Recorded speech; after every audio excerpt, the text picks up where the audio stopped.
waaw sama gars yi maa ngi leen di ziar maa ngi leen di nuyu leen ziar bu baax j'espère que yéen ñëpp yéen ci jàmm tey nag bëggoon naa ñu waxtaan ñu def benn waxtaan mu ndaw rek ak ki nga xam ne mooy Mansour Faye di frère ci ki nga xam ne mooy première dame Marème Faye Sall li ëpp solo nag mooy ñu jéem a dem en toute objectivité maanaam nañ jël lépp rek teg ko ci loo xam ne xel attan na ko xel nangu na ko bañ a wax waxu parparloo bañ a wax dara mu nekk benn live bu responsable laa bëgg tey déjà man li ma bëgg a wax tey ci Mansour mooy un ministre de la République yamuloo ak le citoyen lambda un ministre de la République da nga am benn tenue boo war a am da nga am ay responsabilités institution du caaxaan institution nekkul loo xam ne ay caaxaan la kon man ma jàpp ne il y a l'être et l'esprit même bu fekkoon ne OFNAC yoon mayu ko sax mu woo la mais devant le Sénégal tout entier l'esprit ne veut pas que tu parles ainsi waruloo wax ne bu ma OFNAC woowee du ma ko wuyu yi parce que loolu manque de respect terrible la envers nos institutions man nag du ma wax ci ay maanaam ay goro président nga wala doo goro président man du ma dugg ci considération yi mais damay bëgg rek ñu dem ci l'essentiel parce que aujourd'hui le problème on voit que c'est Ousmane Sonko pour yéen ndax pour ñun c'est la solution pour ñun Ousmane Sonko c'est la solution mais pour yéen Ousmane Sonko c'est le problème kon nag mu nekk ñaari vision yu wuute mais lépp rek war nañ ko mën a teg ci njëkk ak war nañ ko mën a teg ci njëkk teg ko ci respect mutuel teg ko ci xam-xam teg ko ci lépp mu normal mais dama leen di wax lan moo tax Mansour Faye mënu ci génn Mansour Faye mënu ci génn c'est impossible enquête bu amee Mansour Faye day daanu enquête bu amee Mansour Faye day daanu Mansour mënu ci génn c'est impossible lu tax parce que contrat bi nga xam ne Mansour Faye jox na ko Diop Sy contrat bi nga xam ne Mansour Faye jox na ko Diop Sy contrat boobu Diop Sy amul droit jël contrat boobu parce que Diop Sy entreprise am dafa nekkoon en liquidation judiciaire Bassirou Diomaye mu ngi koy wax mais sénégalais yu bari bàyyiwuñ ci xel entreprise boo xam ne dafa nekk en liquidation judiciaire nga jël li nga xam ne mooy koom-koomu askan bi nga jël li nga xam ne mooy alalu askan bi nga daal di koy jox Diop Sy ci ay caaxaan ci ay njuuj-njaaj non enquête bu amee Mansour du ci génn c'est impossible mënu cee génn mënu cee génn ndax contrat bi ñu jox Diop Sy amuñu droit jox ko Diop Sy ndax son entreprise était en liquidation judiciaire kooku contrat wu 1000 francs CFA sax waru koo jël waxuma leen ak contrat boo xam ne on parle de milliards. kon nag ñun bu ñuy wax du ay waxu parparloo dañuy wax loo xam ne c'est factuel loo xam ne dafa tegu le président Ousmane Sonko nag bu yeboo ngeen def ndànk ci ay mbiram bu yeboo ngeen def ndànk ci ay mbiru le président Ousmane Sonko ndax ku nekk ngi jóg di attaquer ku nekk mu ngi jóg di attaquer di manipuler l'opinion mais sénégalais yi tey yeewu nañu ndax président Ousmane Sonko bu waxee rek ñu ne dafa arrogant dëgg daal yéen dëgg ngeen di bañ maanaam bu waxee dëgg ñu ne dafa arrogant te kenn musul dégg le président Ousmane Sonko muy saaga kenn musul dégg le président Ousmane Sonko mu wax nekk su dul noonu jëmale ko ci institution wala jëmale ko ci kilifa diine wala jëmale ko ci yenn responsable yi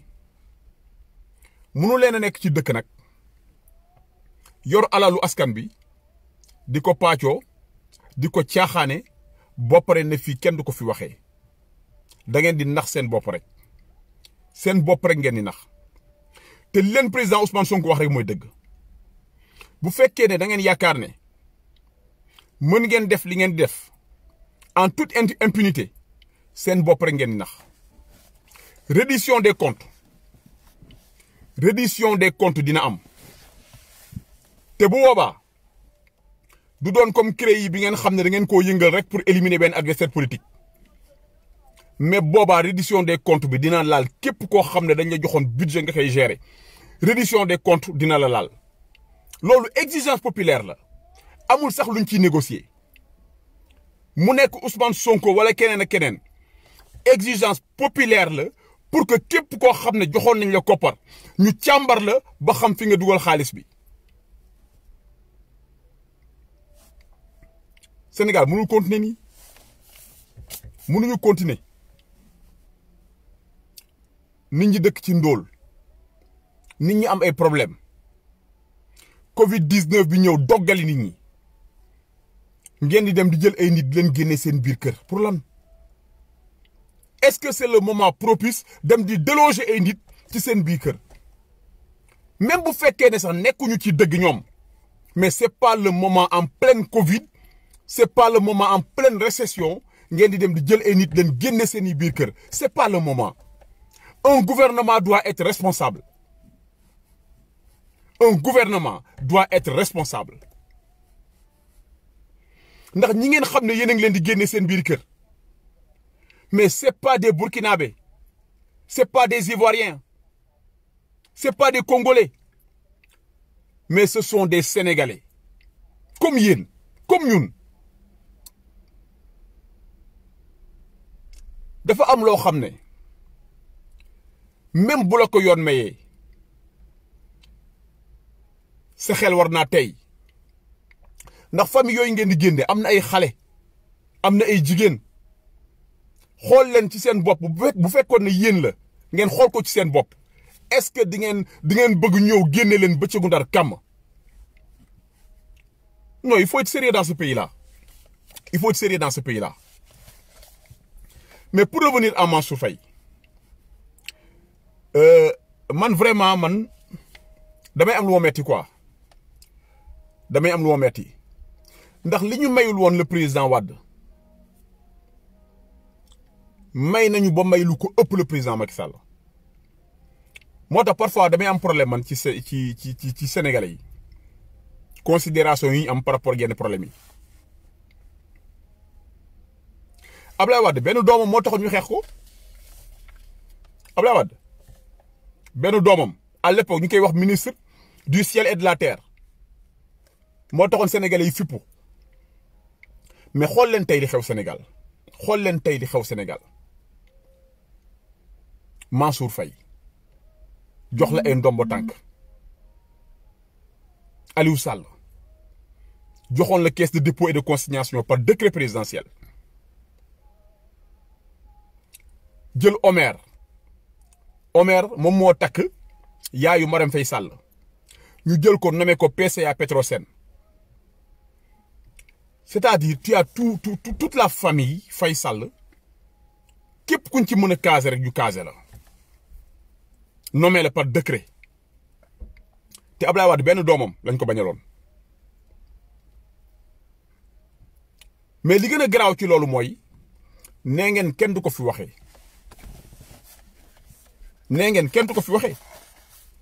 non mais il faut que ñu wax ko il faut que ñu mettre leen devant vos responsabilités mais enquête il faut que mu am enquête il faut que mu am ci gestion bi nga xam ne moom la Mansour Faye amoon responsabilité bi parce que du ñu jël ay milliards ci xaalisu askan bi jox la ko kenn xamul noo ko dépensé li nga xam ne xam nañ ko ci as tuuti jaarul yoon te muy contrat bi nga jox Diop Sy non un moment donné ça ne peut pas continuer comme ça Sénégal mënul dem il faut que jeunesse bi jël responsabilité am adduna bi dafa toll foo xam ne tey dëkk yëpp ñu ngi tëj seen frontière ñëpp ñu ngi protégé wu immigration bëggatuñu ko même dimbal bi nga xam ne ñu ngi ko doon dimbali entre état pratiquement defatuñ ko kon ma jàpp ne bonne gouvernance bi le président Macky Sall doon wax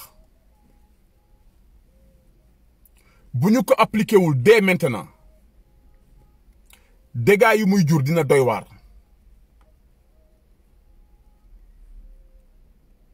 dégâts yi muy jur non dina doy waar te sénégalais ñoo ci loru ndax le président Ousmane Sonko revenons sur le président Ousmane Sonko nee nga le président Ousmane Sonko dafa ñëwoon pour jéem a gis le président Macky Sall en 2014 wala 2013 ainsi de suite mais sincèrement monsieur Faye ñun du foofu lañ lay xaar ñun du foofu lañ lay xaar ñun fi ñu lay xaar mooy nga wax ñu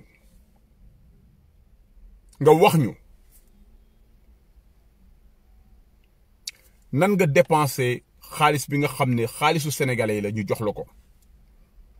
nga wax ñu nan nga ko dépenser question lañ la poser donc bu fekkee ne yow mënoo ñu andil ay firnde bu fekkee ne en toute responsabilité yow mënoo andi ay firnde mais ngalawaay bul divertir sénégalais yi bul divertir sénégalais yi naan leen ay ñaanoon na mu audience ak ñëwoon na sama bureau ñëwoon non mais qu'est-ce que mais ça nous fout au pôle Nord ñun c'est pas ça qui nous intéresse ñun le président Ousmane Sonko xam nañ ko le président Ousmane Sonko bu ngeen amoon ci moom dara kon génn na yàgg na lépp lu ngeen mënoon ci le président Ousmane Sonko def ngeen ko bu ngeen amoon tarafatul ay ni ci le président Ousmane Sonko génne ngeen ko yàgg na kon tey bu leen jéem a dox ci maayanu sénégalais yi naan ay le président Ousmane Sonko ak audience ak du non da ngeen di sonal seen bopp ndax impôt et domaine nu muy doxee sénégalais yëpp xam nañ ko impôt et domaine l'essentiel de notre budget Sénégal l'état du Sénégal l'essentiel de son budget provient aux impôts et domaines alal ju bare mooy jóge impôt et domaine dem ci état bi ki nga xam ne nag dafa nekkoon yor brigade Ousmane Sonko dafa nekkoon yor brigade di contrôler les plus grandes entreprises yi nga xam ne ñu ngi Sénégal di exercer pendant 15 ans taxaw ne leen bu amee dërëm boo xam ne mës naa ko jël bu amee dërëm boo xam ne lekk naa ko man Ousmane Sonko bu dee am na nit wala entreprise wala particulier ku mu mënta doon ne Ousmane Sonko jox nañ ko 1 franc wala 2 francs nee na nañ ko wax benn kër laa am ku ma xamal beneen terrain nga wax ko ngeen jéem lu ne yéeg wàcc dugg génn gisu leen dara kon tey bu ngeen taxawee fii bëgg ñoo divertir naan Ousmane Sonko dafa sàkk woon gis le président Macky Sall mais à l'époque c'était normal même loolu bu amoon c'est normal c'est normal que le président Ousmane Sonko c'est normal bu amee lu mu ay doléances yu muy def le président Macky Sall wala bëgg a waxtaan ak Macky Sall dans le cadre de son travail wala dans le cadre du fonctionnement de l'État wala des impôts et domaines mais c'est tout à fait normal ci période boobu noonu Ousmane Sonko amoon na droit sàkku am audience avec le président de la République ndax instant boobu noonu Ousmane Sonko c'était même pas l'opposant de Macky Sall il ne s'opposait même pas à Macky Sall époque boobu kon bul divertir nit ñi di ñu wax ay wax yoo xam ne amul bopp amul genn un moment donné il faut arrêter Sénégal dëkk kenn du ko defaree nii Ousmane Sonko c'est que Ousmane Sonko du lépp la mën a wax Ousmane li mu xam bari na du lépp la mën a wax Ousmane Sonko bu waxoon li mu xam yëpp non kon Sénégal yëngatu dégg naa la yow Mansour ngay wax waxu système dégg naa la ngay wax waxu système yow kon ba léegi xamuloo luy système man nag vraiment bett na ma trop parce que mënoon naa ko xaar ci ñenn ñi mais pas ci yow kon ba léegi xamuloo luy système yow Ousmane Sonko bu leen di wax système Ousmane Sonko vous parle d'un mécanisme la leen di wax waxu leen ay nit des personnes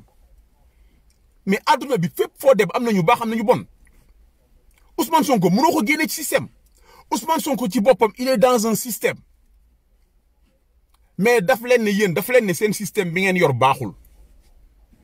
tout simplement seen système bi ngeen yor baaxul système bi nga xam ne day permettre le président de la République muy jël décret à volonté xam ngeen bu ñu xoolee au fond man Macky Sall sax ci nomination yi muy nommé ay frère am ak ay gorom ak ay beau frère am ak ay nijaayam man au fond sax man du ma mere Macky Sall ci loolu parce que sunu système bi baaxul sunu système bi moo may Macky Sall décret à volonté mooy nomel ku la neex par décret présidentiel loolu y a déjà un problème dëkk mënul doxee noonu mënoo ne président jox nañ la décret à volonté nomel ku la neex dëkk boobu mënul avancer président dañ koy encadrer président dañ koy utal cadre encadrer ko mais doo ko ne rek signal contrat pétrolier signal gaz signal nomination signal dàq nit signal non mais quand même mais président du yàlla président peuple bi lay liggéeyal kon mënoo ko jox ay pouvoir yoo xam ne pouvoir mooy defal lu la neex boo pare nag jël keesu 8 milliards tegal ko ci ne ko keesu 8 milliards taal ko bu la neexee amul benn organe de contrôle boo xam ne dina ñëw contrôler defal lu la neex mais dans quel pays on vit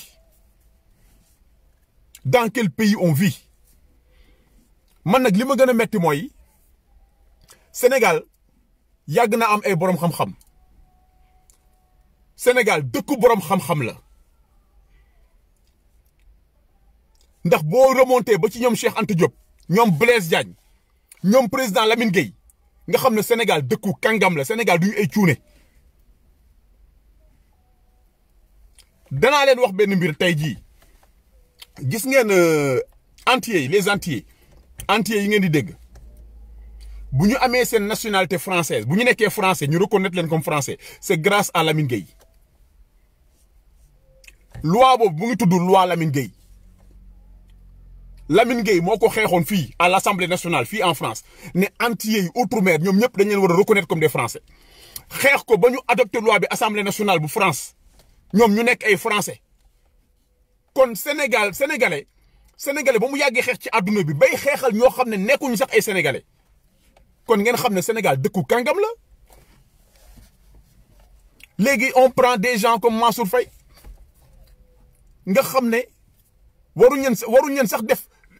directeur d'un établissement scolaire jël leen def leen ay ministre jox leen budget ñu nekk Sénégal def lu leen neex te kenn du wax mënul sax différencier lan mooy point de presse lan mooy conférence de presse lan mooy déclaration mënu ko sax différencier ndax dafa ne woon au début conférence de presse lay def conférence de presse da ngay interagir avec les journalistes boo waxee ñoom ñu poser les questions nga tontu mais comme bëggul woon ñu poser ko question mu ne léegi defatul conférence de presse léegi moom kii lay def déclaration mais yenn médias yi boo leen waxoon ne déclaration ngay def mais duñ fa ñëw yenn médias yu sérieux yi ay médias yu sérieux boo leen waxoon ne déclaration ngay def duñ fa ñëw parce que ñoom bu ñuy déplacé wu di ñëw c'est pour interagir mun a poser ay questions nga andi leen ay leeral ci yenn yi mais mel ni ku yor sa géttu xar ñëw rangale leen wax ngay wax ne pare ça y est kenn du poser question non il faut arrêter quand même il faut respecter les Sénégalais quand même un temps soit peu le président Ousmane Sonko nag di ngeen ko bàyyi parce que saa yu leen ko attaqué gàcce rek ngeen ciy jëlee saa yu ngeen attaqué le président Ousmane Sonko gàcce rek ngeen ciy jëlee musu leen ko attaqué am dam kon war ngeen toogaat ngeen xool seen bopp nit koo xam ne mosu leen ko attaqué am ndam saa yu ngeen ko attaqué gàcc ngeen ciy jëlee kon war ngeen toog ngeen xoolaat nee naa leen Pastef bokkul ak parti yi nga xam ne maîtriser wuñ seen i dossier bu ñu ñëw ci ay plateau télé wala assemblée nationale du ñu réviser xam nañu ñaan réviser duñu ko def Pastef c'est un parti sérieux parti boo xam ne dossier bu ñëw dañ koy càmbar bu dee dossier boo xam ne c'est sur l'économie am na ay experts en économie yoo xam ne ñu ngi Pastef ñu jox leen ko ne leen lii seen wàll la ñooñu jël dossier bi càmbar ko xool ko lire dossier bi entre les lignes ba maîtriser dossier bi teg ko ci table bi bu dee agriculture waxi noppi bu dee élevage waxi noppi bu dee géopolitique waxi noppi Pastef dañuy liggéey nekkuñu di nax sénégalais yi nekkuñu di caaxaan te am na loo xam ne il faut que sénégalais yi bàyyi ci xel ndax le président Ousmane Sonko dëgg la ku jub la mais ñi mu àndal ñëpp a jub xocc ndax bu fekkoon ne état bi am na dara ci Bassirou Diomaye Faye génne nañ ko bu fekkee woon état bi am na dara ci Birame Souleye génne nañ ko te ñu ma leen limal ñëpp c'est des inspecteurs des impôts ay inspecteurs impôts la ñu nekku ci ay places yoo xam ne on parle de waaye ay pots de vin yoo xam ne mais on parle de millions ci ay pots de vin ñooñu mosuñoo laal 1 centime bu ñu ko laaloon kon génne nañ seen boot yàgg na kon ngeen gis ne le président Ousmane Sonko il est bien encadré ndax moom ak ñi mel ni moom ñoo ko wër kon kooku li laay war a suuli dañ ko war a jàppale. gis ngeen un moment donné dañoo war a dem sax au-delà des partis au-delà des appartenances ethniques wala religieuses wala lu mu mënta doon xool li nga xam ne mooy intérêt Sénégal te Ousmane Sonko mooy intérêt Sénégal sincèrement Ousmane Sonko mooy intérêt Sénégal léegi nag man dafa amee Sénégal yoo xam ne dama leen di lancer appel parce que am na ñoo xam ne tey wax dëgg yàlla ñu ngi jéem a defar mais boo gisee loo xam ne déjà am na fu mu yegg ci defar mais ñëwal jàpp ci rek ñëwal jàpp ci parce que kii di defar fii kii di defar fële kii di xëcc fële mais loolu yëpp amul solo un moment donné sénégalais yi ñi nga xam ne vraiment ils sont intègres man dama leen di ñaan ñu ñëw jàpp ci combat bi jàppale le président Ousmane Sonko te xam ne kii li muy xeex nii c'est pour les sénégalais c'est pas pour moom donc loolu lu am solo la ñu bàyyi ci xel. am beneen point beneen détail bu am solo boo xam ne bëgg naa ko leeral jëmale ko ci El Hadj Bécaye Mbaye Hadj Bécaye man je n'ai rien contre toi je n'ai absolument rien contre toi génn nga benn audio di tagg Idrissa Seck nii Idrissa Seck naa def ay comparaison avec Ablaye Wade am nga ci droit ñun amuñu benn problème avec le président Idrissa Seck jàmm lañu seq mais bàyyil Ousmane Sonko bàyyil Ousmane Sonko jàppaleel ku la neex mais bàyyil Ousmane Sonko ndax yéen mënu leen bañ a xeex ñi bëgg a xeex ngeen ne duñu xeex mënu leen bañ a xeex ñi bëgg a xeex ngeen ne ñooñu duñu xeex non c'est pas possible donc Hadj Bécaye Mbaye ñu man li ma lay ñaan vraiment en tant que entre frères mooy nga bàyyi le président Ousmane Sonko waaw comme ne ñeneen ñi nangu ñoo xeex dañu bëgg a bàyyi Macky Sall déroulé ñun ñi nga xam ne taxaw nañu pour jàkkaarloog pouvoir bi nga bàyyi ñu loolu rek lañ lay ñaan. am na ñoo xam ne nag man ñooñu du ma wax seen wax parce que man dama jàpp ne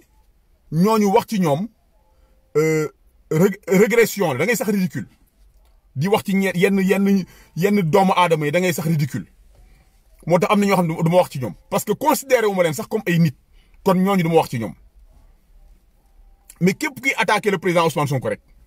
yaa ngi koy gën a dooleel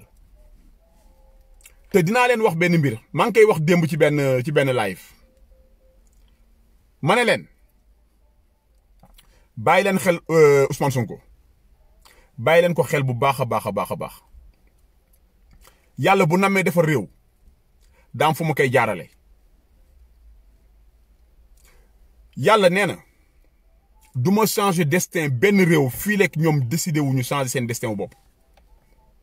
te yàlla borom bi gis na ne sénégalais yi am na benn jeunesse bu mature am na benn jeunesse une nouvelle jeunesse consciente des enjeux politiques économiques et géopolitiques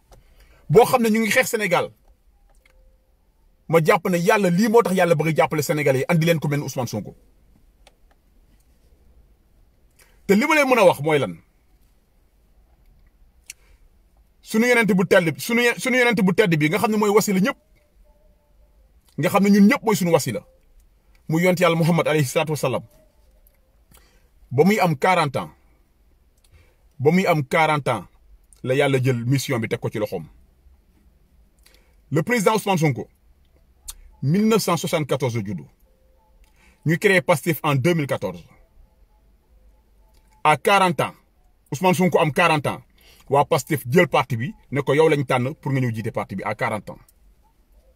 kon bàyyi leen xel bu baax a baax yonent bi yàlla da koo tagg ci jikkoom le président Ousmane waa Pastef dañ koo tànn ci jikkoom du moom moo créé parti de du moom moo créé parti teg boppam ci bopp parti bi déedéet le président Ousmane Sonko waa Pastef des cadres ñoom ñoo créé parti bi ne parti bi nga xam ne créé nañ ko pour defar Sénégal parce que ñun dañoo jàpp ne Sénégal moo fay sunu njàng Sénégal moo fay sunu formation te Sénégal kon ñun war nañ koo delloo njëkkal mënuñoo toog seetaan croiser les bras bàyyi les politiciens classiques traditionnels jàpp alal réew mi di ko foowee ñun ñi nga xam ne nag Sénégal dafa investir ci ñun te ñun on est intègre bëgg nañ Sénégal avancé kon il faut que ñu xool nan la ñuy def ba jàppale Sénégal ci la ñu xalaatee ne kon nañu créer parti dugg ci langue politique bi pour defar Sénégal ba ñu créer parti Pastef ba pare ñu ne léegi kon il faut que ñu xool nit koo xam ne il est irréprochable nit koo xam ne il est intègre nit koo xam ne valeurs yi nga xam ne bëgg nañ ko mu ngi ci moom ñu gis en l'occurrence le président Ousmane Sonko ci lañ dem jëli le président Ousmane Sonko teg ko ci bopp parti bi lii moo dugal Ousmane Sonko ci politique ñi nga xam ne xamuñu pour ñu xam lii moo ko dugal ci politique mais c'est quelqu'un qui s'est toujours battu dans la vie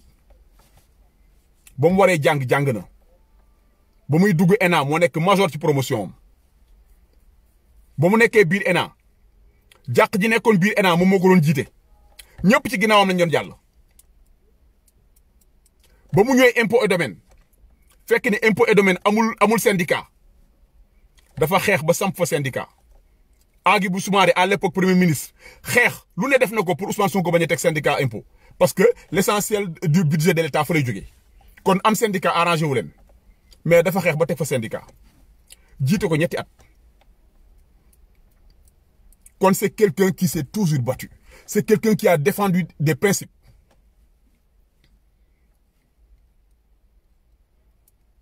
nañ leen bàyyi xel ci xam ne àdduna dara te Abdoulaye Wade nekkoon na fi yor police yor gendarmerie yor armée yor lépp ana mu tey donc Macky Sall it daf fiy jóge rek yàgg-yàgg Macky Sall daf fiy jóge kon yéen ñi nga xam ne yéen a ànd ak Macky Sall sóoraale leen ëllëg te lépp lu ngeen def na ngeen ko def ngeen sóoraale ëllëg te xam ne yàgg-yàgg Macky Sall daf fiy jóge peu importe ku mën a toog après mais le président Macky Sall daf fiy jóge il ne sera pas éternel